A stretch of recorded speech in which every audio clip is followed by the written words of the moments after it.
Yeah, QSL ZS3Y, Victor Kilo 5, Mike Radio Delta. Yeah, QSL there, Volker, fully understand, mate. And hopefully as your summer comes along and the season or the DX season comes, you'll be able to make a few contacts into those areas, the islands there in the Indian Ocean. Actually, while I think about it, mate, if you got a minute there, I just want to do a quick check with you. I'm on my Hexbeam at the moment, but I'm going to flick over to my vertical.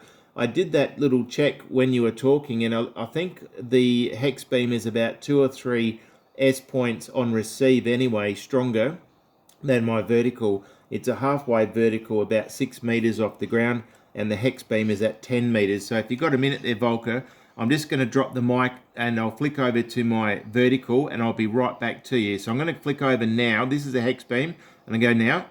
Okay, that's on the vertical antenna, the halfway vertical antenna, 6 meters off the ground. I'll give you a bit of an over here on my vertical. You're probably going to say they're pretty identical, but as far as receive goes, I'm definitely getting you stronger on my Hexbeam. I'm going to flick over now back to my Hexbeam. Here we go. Okay, and that is now back on the Hexbeam. Back on the Hexbeam at 10 meters there, Volker. And I'll quickly do it one more time. So now on the Hexbeam, here we go. Okay, that's on my vertical, on the vertical, on the vertical, on the vertical. And that's back on the Hexbeam, on the Hexbeam, on the Hexbeam. Just be curious to see if there's any difference, Volker. Go ahead. Okay. Yeah, well, on average, I would say the Hexbeam is probably between 1 and 2 S units stronger. But with QSB, it's difficult to say. I've seen the vertical touch S6 with a preamp on, and it's mostly around the S3 to S4 mark, though. And S3 gets a bit thin. The Hexbeam up to S7 on that last go around. But also goes down to S4, S3 or so.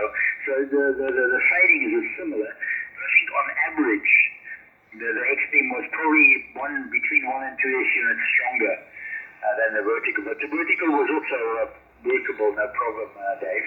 Just the average signal was definitely a little bit lower down than the Hexbeam signal.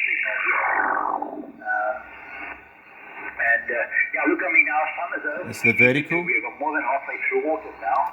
Hexbeam. Winter's around the corner, since we're the same hemisphere as you. Same seasons. Vertical. I have worked if I was springtime. You know, September, October, Hexbeam. November, somewhere in that region. I have worked BK on 10 and 15. Okay, but it's actually better in our autumn. March, April, May. That's a better time of year. And usually the springtime, you would really think it's long pass. The problem is long pass is late at night here and early morning your side, and it's not a very good pass because it's across North America, which forms a wall of QRM from our perspective. You just hear North Americans and the pipsqueak African signals in between there, you wouldn't even hear basically. VK5MRD is